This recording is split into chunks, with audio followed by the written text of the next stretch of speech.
We're looking at the practical evaluation of John Dewey's teaching methods, and really what Dewey was looking for is that students would be in charge of not only finding but learning new information. So the premise was that the student is almost their own teacher in this regard, where it's up to them to kind of decide what they want to learn about and then essentially learn it and teach themselves that new information.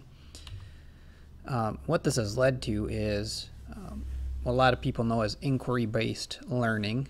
Again, inquiry meaning that students are inquiring certain knowledge and then finding out on their own what that knowledge is, maybe through teacher assistance or through group work, student and peer-to-peer collaboration efforts, or cooperative learning. And then the other method is project or problem-based learning, and this is where students have basically a project with a driving question or problem in which they are developing their own solution to. And this is all stemming from Dewey's original purpose and his philosophy of education, where students, again, drive what they want to find out and what they want to learn. So students prepare for the real world by learning how to make decisions and then adapt their learning. So once they start to learn the way that they learn best and how they're going to learn and approach learning new things, this becomes applicable to the real world because it helps prepare them to make decisions that they'll make when they go out on their own. Students learn how to learn new things, not just learning new knowledge, but how to learn that new knowledge. And it's not, his point was not solely intellectual knowledge, but also included social and physical aspects. And that's where the problem-based and inquiry-based learning comes into play. Students are maybe working out a problem with other students, and so they're collaborating and cooperating and learning how to socialize as well as just to think on their own.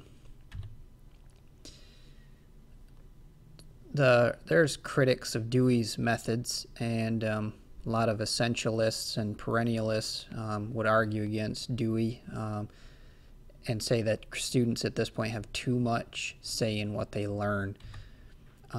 There's really no clear structural component placed on learning in his structure, because it's up to the student to decide what they want to learn and how they want to learn it.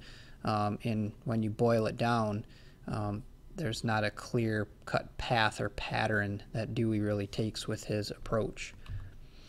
And there's no really defined value on the essentials of learning, like learning to read, learning how to write, learning basic math.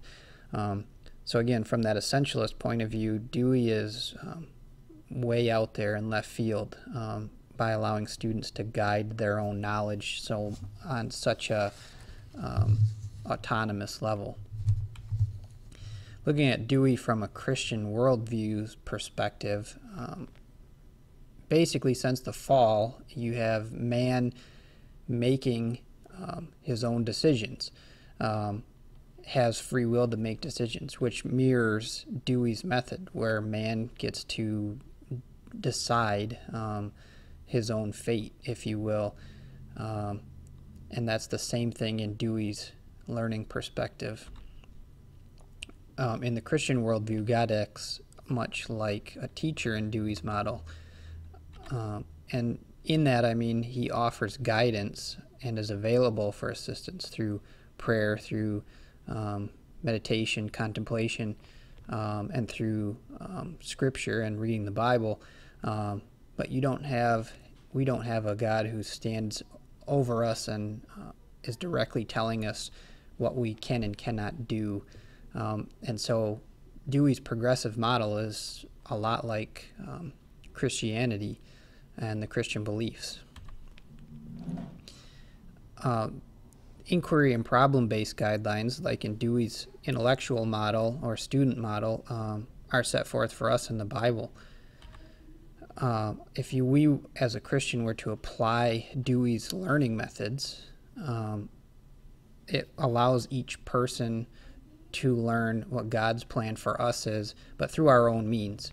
Each of us gets to decide through prayer, through Scripture, through studying the Bible, how and what God's plan is for us, but we get to choose that path on our own. The same autonomy and the void of structure can also be the downfall for Christianity, because it allows people to make their own decisions. It takes them on a path away from God.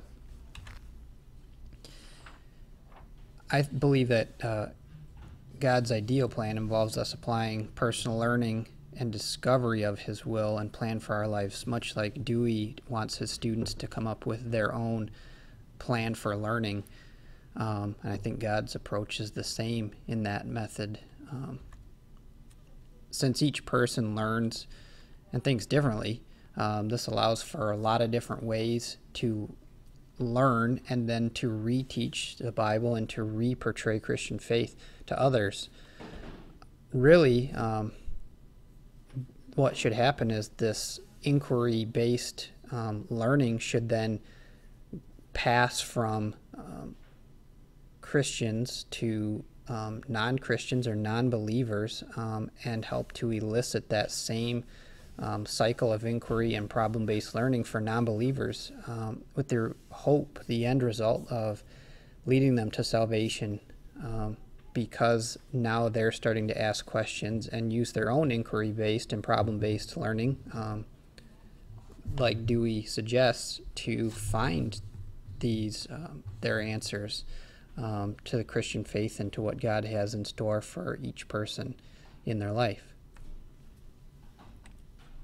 Thanks for listening. Hope you enjoyed.